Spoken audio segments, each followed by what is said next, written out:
This program is designed to provide general information with regards to the subject matters covered. This information is given with the understanding that neither the hosts, guests, sponsors, or station are engaged in rendering any specific and personal, medical, financial, legal, counseling, professional service, or any advice. You should seek the services of competent professionals before applying or trying any suggested ideas.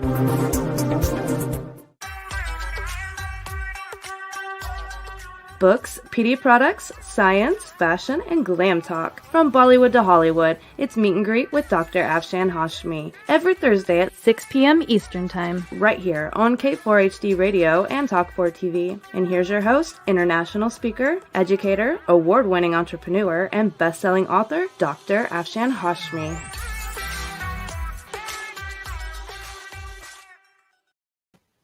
Hello everyone, live from the Ohio studio of K4HD Radio and Talk4 TV. This is your loving host, Dr. Afshan Hashmi, with her show Meet and Greet with Dr. Afshan Hashmi. Friends, I would love you to sponsor this show because these shows require a lot of money and energy to produce. So if you want these shows to keep on going, then please sponsor these shows and I will give you a very, very good price. And you can contact me at Afshan at drafshanhashmi.com. And friends, these are my two books. The Modern Mughal, the first one is a business book, The Modern Mughal Mentality, New Strategies to Succeed in India and the Global Marketplace. And when this book came, there was a lot of research going on in Harvard and Stanford about Jugaad, which I have conceptualized as thinking outside the box. And Jugaad is a buzzword, Hindi word, and there is a business model also that if you employ that business model in your business, you will have a very successful business. And this was an Amazon bestseller, so please go and buy this book and give me an honest review. The second one, The Outbreak of a Monstrous Infection, is a book about a cozy mystery where a virus spreads and ruins the human population. When this book came in 2019, there was no trace of coronavirus, so this is a very unique story where you will learn how a virus can ruin the human population, and it is a fictional story. And this was also an Amazon bestseller. So please go and buy these two books and give me an honest review, because with the sale of these books I finance these shows. Having said that, friend, now I will ask my sound engineer Roxy to please play the first sponsorship movie. Hello everyone, this is Dr. Afshan Hashmi live from a barn country club in Virginia, and I just wanted to say that my K4HD radio and Talk4 TV show called Meet and Greet with Dr. Afshan Hashmi is syndicated worldwide and has more than 300 million listeners. And if you want these shows to continue, please give a sponsorship, and I request to please give a sponsorship because these shows require a lot of energy and money to produce. So I would request everyone to give me sponsorship, and your product will be promoted in a very reasonable price, and you can contact me at Afshan at drafshanhashmi.com. Cheers and bye bye. So this was the sponsorship movie which I have made and produced. And so friends, please give me sponsorship for these shows if you want these shows to continue. And my email is afshan at drafshanhashmi.com. And now friends, today this is the last of the series which I was going for past several weeks on Havana Syndrome. And this is the report of the National Academy of Sciences. And here is this report. So if you don't understand anything, you can download it from their website. And so now I will read about Havana Syndrome, what they have to say. An individual assigned to the US Embassy in Cuba was awakened one night at home in Havana in 2016 by severe pain and a sensation of intense pressure in the face, a loud piercing sound in one ear with directional features, and acute disequilibrium delirium, and nausea. Symptoms of vestibular and cognitive dysfunction in short. A handful of other cases involving colleagues with similar features began that year, and others in the next. Few people were aware of these cases until spring 2017. In addition, the mechanisms and origins were mysterious, and for these and other reasons, there was a delay in recognizing an important cluster of unexplained illnesses and an early failure to investigate them in a concerted, coordinated, rigorous, and interdisciplinary manner. In some ways, the problem presented here is an age old one, that is, how to detect and recognize important anomalies or signals in a complicated, noisy background. Public health systems have grappled with this problem for centuries. In the 1990s, the Centers for Disease Control and Prevention (CDC) conducted population based surveillance for unexplained death and critical illness in persons less than 50 years of age, with features suggestive of infectious cause at four sites in the United States, and found a surprisingly high incidence of zero point 0.5 cases per 100,000 per year.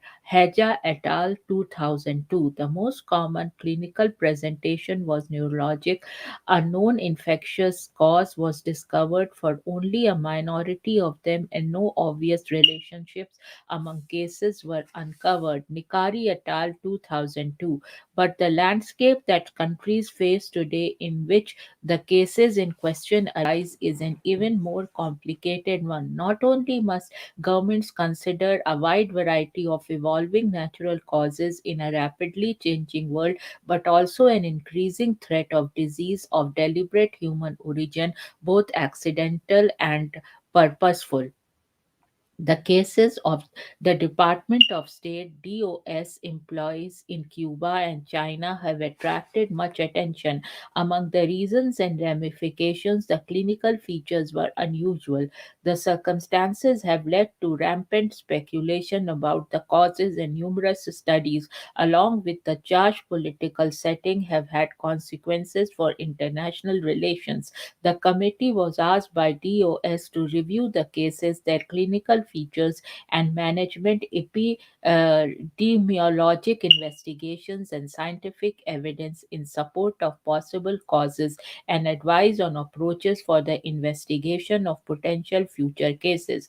The committee faced a variety of challenges in responding to these requests. In particular, much of the detail and many of the investigations performed by others were not available to it, either because they are classified for reasons of national security or restricted for other reasons, for example, internal department deliberations, protected health information, etc. Thus, the committee had only limited amounts and kinds of information. Despite these challenges, the committee arrived at a number of observations and recommendations after carefully reviewing the information that was available. First, the committee found a constellation of acute clinical signs and symptoms with directional and location specific features that was distinctive to its knowledge. This constellation of clinical features is unlike any disorder in the neurological or journal medical literature.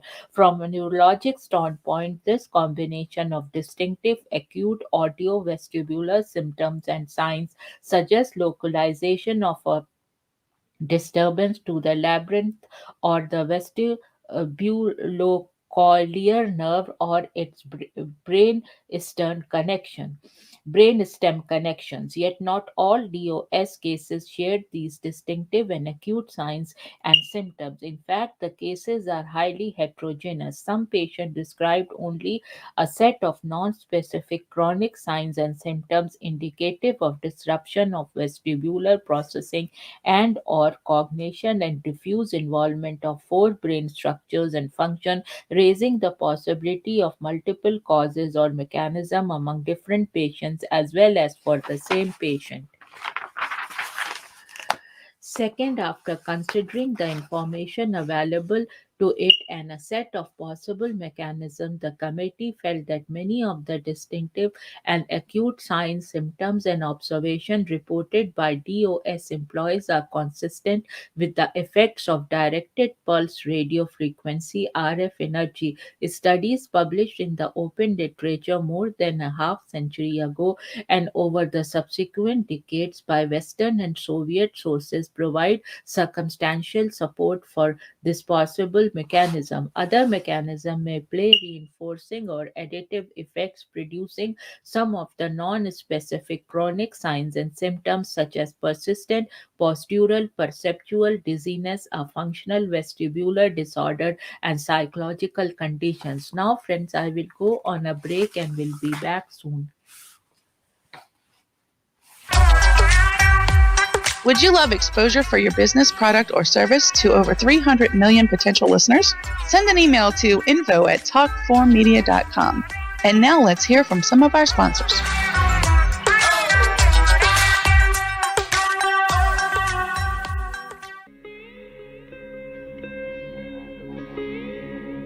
Chapter 2: How Jugaad leads to multi-sector success stories in India, including definitions of the Jugaad management principle business model. Of the book The Modern Mughal Mentality, New Strategies to Succeed in India and the Global Marketplace. Inspiration: True Jugaad is an inspiration on how to create products using technology that meet the price-value equation. According to a Harvard Business Review article featuring expert Prahlad and Mashelkar, most innovation programs are built on the assumptions of affluence and abundance. We see the rich and the young in both the developed and the developing countries demanding environmental friendly products and services. They also believe that affordability and sustainability are crucial to driving successful business today. New technologies and radical business models are important not only to penetrate mass markets in India but in the entire world. By reconfiguring all areas of the business structure, they will pull.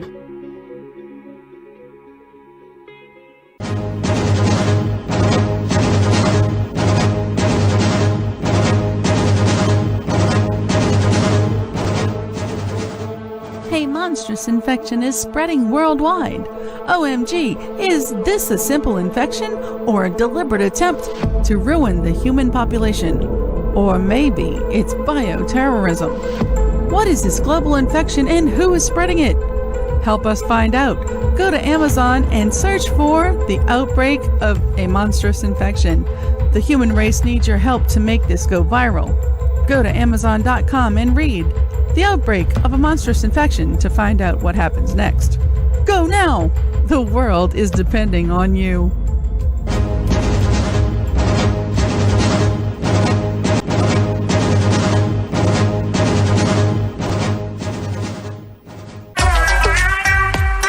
And now, back to Dr. Afshan Hashmi's radio show.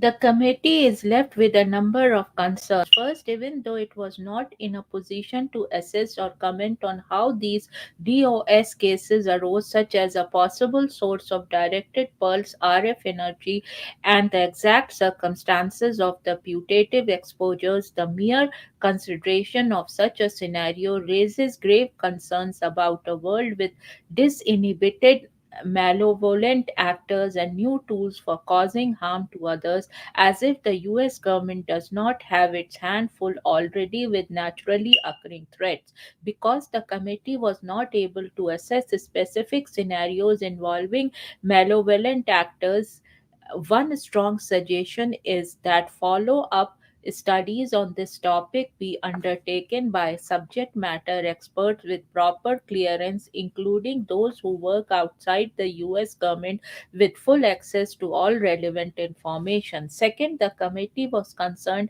about the possibility of future new cases among DOS or other US government employees working overseas, either similar or dissimilar to these and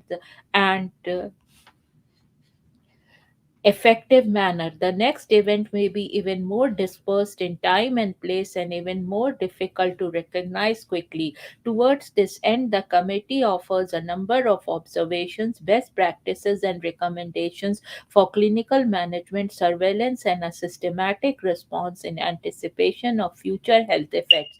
These observations and recommendations should be reviewed and acted on now. It is imperative that the United States recognize and quickly respond to future cases with a well coordinated, multidisciplinary, science based investigation and effective interventions. Finally, the committee is concerned about how best to manage the continuing care of those already affected and how to strengthen the nation's commitment to the health and well being of those who serve the country overseas. Both of these priorities need and deserve additional attention and resources. On a personal note, it was an honor and privilege to work with the wonderful committee and staff at the National Academies of Sciences, Engineering, and Medicine. Every person contributed unique and important insights and ideas.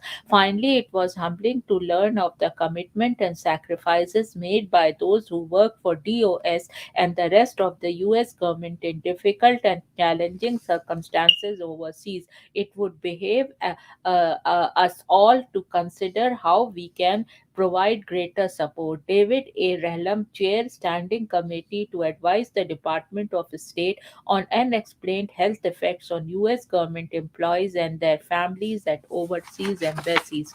So, this was a preface which I read, and this report is from National Academy of Sciences, and you can download it from their website if you don't understand anything.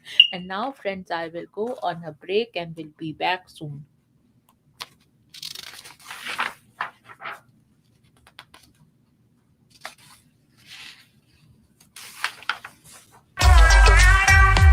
Would you love exposure for your business, product, or service to over 300 million potential listeners?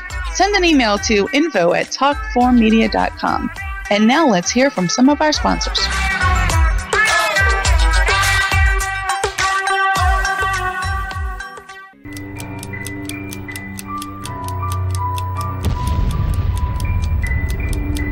A monstrous infection is spreading worldwide. Oh my God, is this a simple infection or a deliberate attempt to ruin the human population? Or maybe it's bioterrorism. What is this global infection and who is spreading it? Help us find out. Go to Amazon and search for the outbreak of a monstrous infection. The human race needs your help to make this go viral. Go to Amazon.com and read The Outbreak of a Monstrous Infection to find out what happens next. Go now. The world is depending on you.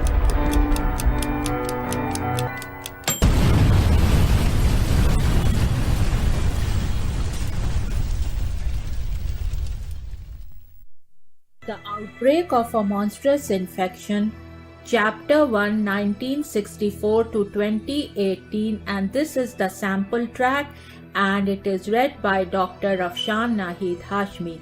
In a sprawling bungalow in Potomac, Maryland, USA, lived Dr. Honey Singh, a board-certified internal medicine and family practice physician, along with his beautiful wife, Baby Singh. Baby Singh was a fashionista and was funding women's causes through her Honey Bay Foundation. She had a ladies' book club by the name of Baby's Glam and Glitzy Club, which had many glam and glitzy ladies who were professionals living in Washington, D.C., Potomac, Maryland, Virginia, and even Beverly Hills, California, as well as elites from all of America meeting at her place on the last Wednesday of every month discussing various aspects of charities they wanted her and Dr. Honey to fund. In this club, there was a wide spectrum of career women. There were doctors, lawyers, actresses, business owners, and models, to name a few.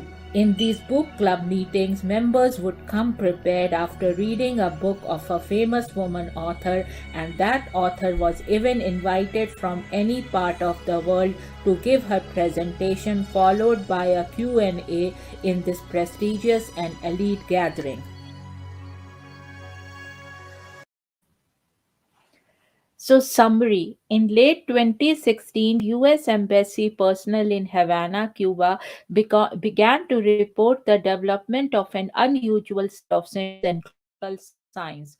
For some of these patients, their case began with the sudden onset of a loud noise perceived to have directional features and accompanied by pain in one or both ears or across a broad region of the head, and in some cases a sensation of head pressure or vibration, dizziness, followed in some cases by tinnitus, visual problems, vertigo, and cognitive difficulties. Other personnel attached to the US consulate in Guangzhou, China, reported similar symptoms and signs to varying degree. Beginning in the following year, as of June 2020, many of these personnel continue to suffer from these and or other health problems. Multiple hypotheses and mechanisms have been proposed to explain these clinical cases, but evidence has been lacking.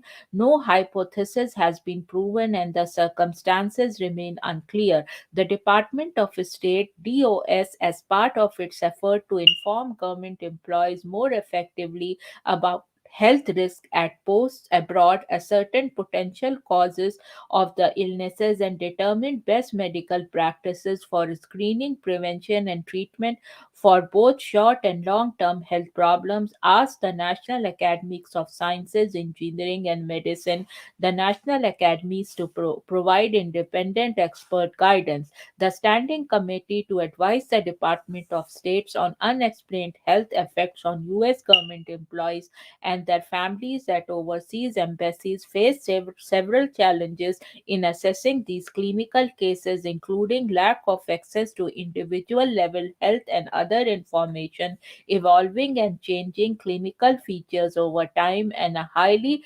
heterogeneous population in terms of the timing and type of clinical symptoms and signs, to include those whose symptoms were only acute, only chronic, or both. However, the committee was able to identify distinctive clinical features, consider possible causes, evaluate plausible mechanism and rehabilitation efforts, and offer recommendations for future planning and responses. And now, friends, I will go on a break and will be back soon. Would you love exposure for your business, product, or service to over 300 million potential listeners? Send an email to info@talk4media.com.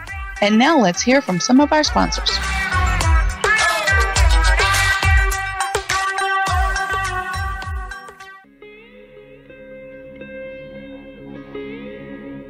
Chapter 2: How Jugaad leads to multi-sector success stories in India, including definitions of the Jugaad management principle business model.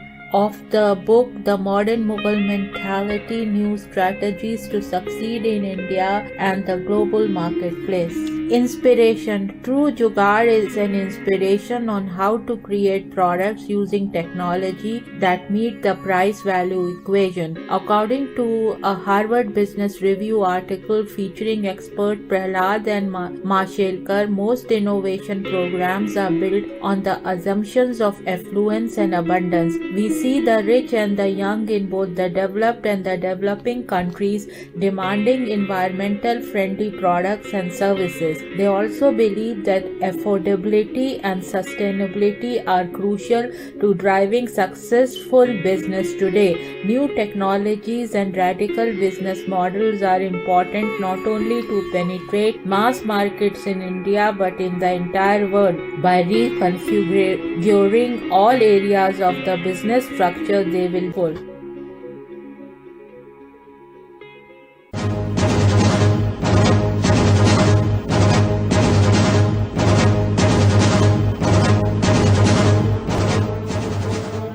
A monstrous infection is spreading worldwide. OMG, is this a simple infection or a deliberate attempt to ruin the human population? Or maybe it's bioterrorism. What is this global infection and who is spreading it? Help us find out. Go to Amazon and search for The Outbreak of a Monstrous Infection. The human race needs your help to make this go viral. Go to Amazon.com and read The Outbreak of a Monstrous Infection to find out what happens next. Go now! The world is depending on you.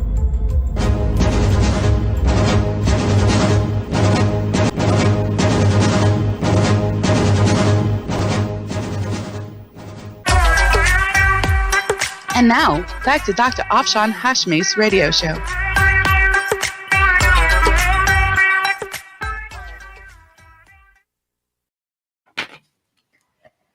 Clinical features. A distinctive set of unusual clinical manifestations occurred abruptly in some individuals at the onset of their illness, and the illness became chronic and debilitating for some but not for all.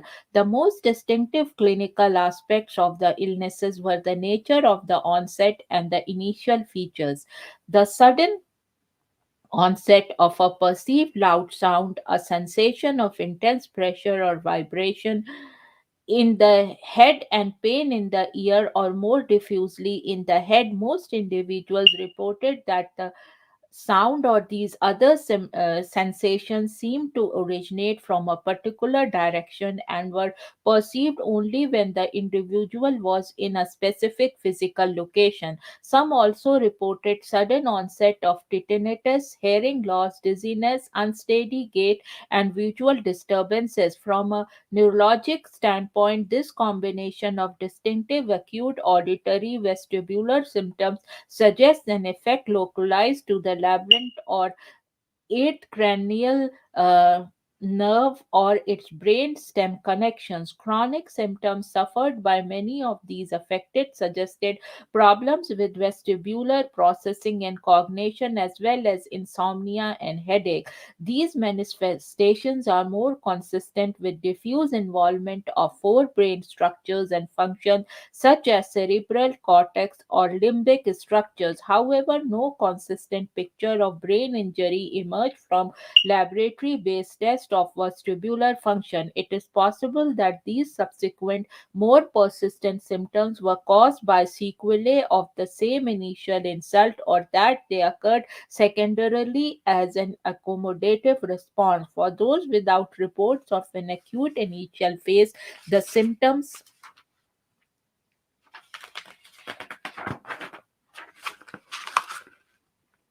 could be from a separate cause or a similar exposure that resulted from exclusively in forebrain dysfunction.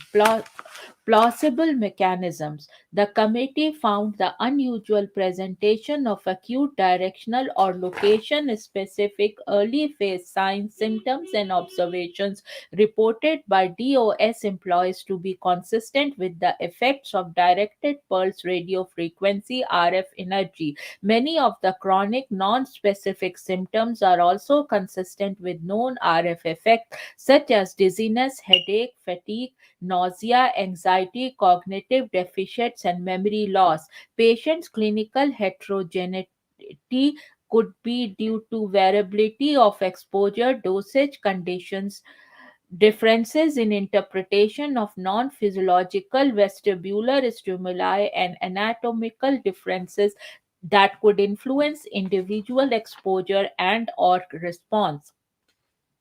The committee also considered chemical exposures, infectious diseases, and psychological issues as potential causes or aggravating factors. Although some reports suggested that exposure to organophosphates, OP, and/or pyrothyroids from insecticide spraying in Havana could be a cause or a contributing factor, the committee concluded that this mechanism was not likely because there was no convincing evidence of acute high level exposures, and the clinical histories of affected U.S. Embassy personnel were not consistent with acute OP poisoning. However, as insecticides can increase the risk or severity of adverse outcomes after exposure to a wide variety of physical or psychological or psychosocial stressors, the committee cannot rule out subacute or chronic OP and/or pyrothoid exposures as a possible contributing factor to non-specific chronic symptoms. Infectious agents known to be prevalent in Cuba at the time of the US Embassy cases and capable of causing neurological manifestations most prominently include Zika, which was epidemic in Cuba in 2016 to 2017. However, after reviewing the medical and public health literature, the committee find it highly unlikely that Zika was the cause of the constellation of signs and symptoms reported among DOS personnel. The acute initial sudden onset distinctive and unusual symptoms and signs are difficult to ascribe to psychological and social factors. However, the significant variability and clinical heterogeneity of the illnesses affecting DOS personnel leave open the possibility of multiple causal factors, including psychological and social factors. These factors could exacerbate other causes of illness and cannot be ruled out as contributing to some of the cases, especially some of the chronic symptoms or later in the course of illness in some cases. Finally, the committee concurred with the diagnosis of persistent postural perceptual dizziness PPPD, a functional, not psychiatric, vestibular disorder that may be triggered by vestibular, neurologic, other medical and psychological conditions and may explain some chronic signs and symptoms in some patients. Overall, directed pulse RF energy, especially in those with the distinct early manifestations, appears to be the most plausible mechanism in explaining these cases among those that the committee considered, along with PPPD as a secondary reinforcing mechanism as well as the possible addictive effects of psychological conditions. The committee cannot rule out other possible mechanisms and considers it likely that a multiplicity of factors explain some cases and the differences between others. In particular, the committee could not be certain that the individuals with only the chronic set of signs and symptoms suffered from the same causes and etiologic mechanism as those who reported the initial sudden onset set of signs and symptoms. So, this was a little bit of the report from the National Academy of Sciences, and if you don't understand anything, you can go and download this report. And now, friends, I will go on a break and will be back soon. Would you love exposure for your business, product, or service to over 300 million potential listeners? Send an email to info@talk4media.com. And now let's hear from some of our sponsors.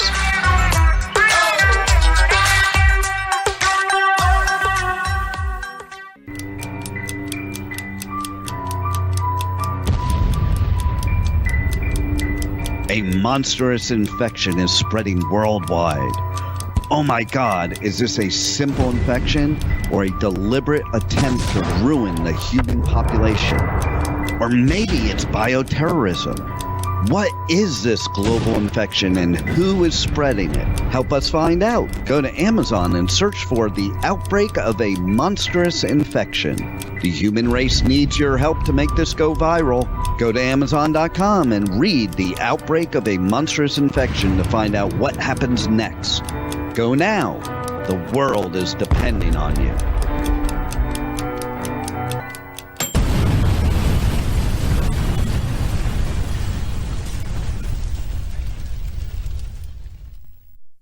The Outbreak of a Monstrous Infection, Chapter 1, 1964 to 2018, and this is the sample track, and it is read by Dr. Afshan Hashmi.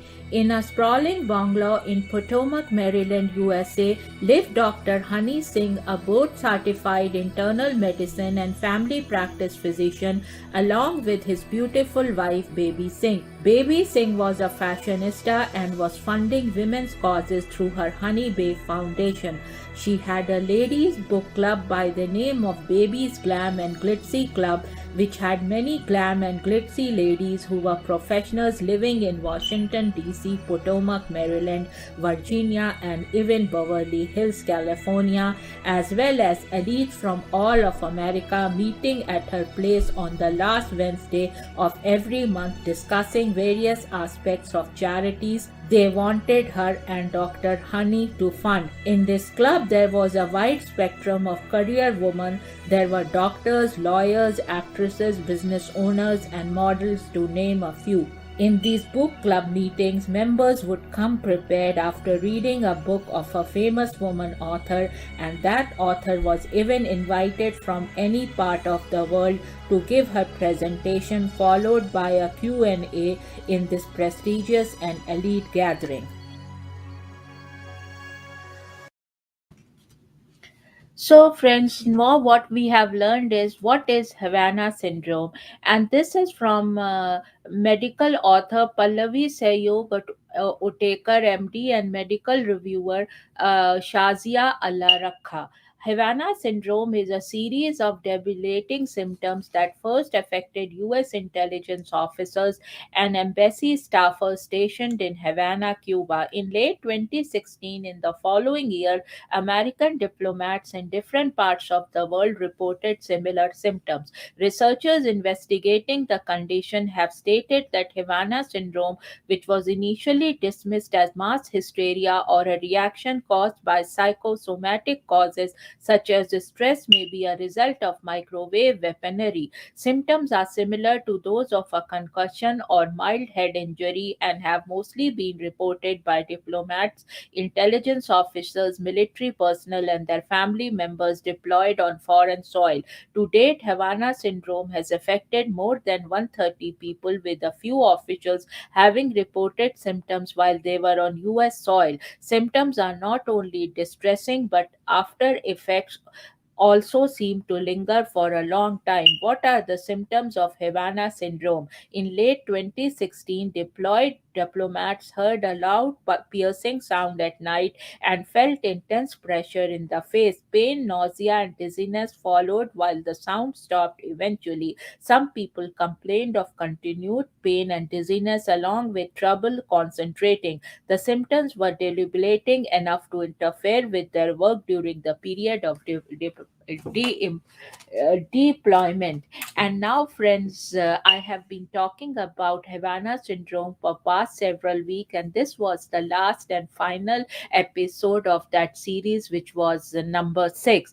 And friends, I want to remind you that these are my two books, and they both were Amazon bestsellers. Please go and buy these two books and give me an honest review, because with the sale of these books I finance these shows, and because the to produce these kind of shows needs lot of money and energy and time. So please go and buy these two books and give me an honest review, as well as you will fulfill the mission of me educating everyone. And having said that, friends, now I would ask Roxy to please play the sponsorship movie again.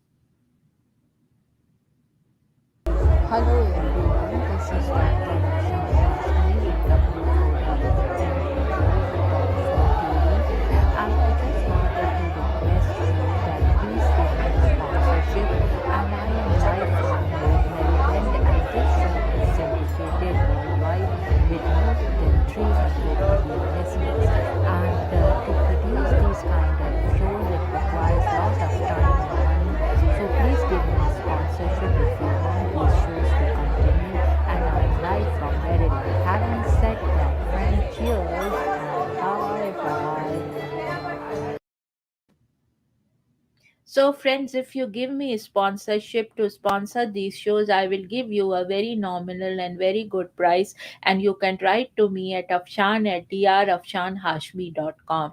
Having said that, friends, now cheers. And now I will sign off from this episode of Meet and Greet with Dr. Afshan Hashmi, and see you next Wednesday for my W4WN Radio and Talk 4 TV show from 7 to 8 p.m. US Eastern Eastern Time. And next Thursday, meet and greet with Dr. Afshan Hashmi from 6 p.m. to 7 p.m. US Eastern Time. Cheers, and please do not forget to sponsor these shows and buy my books, and bye bye.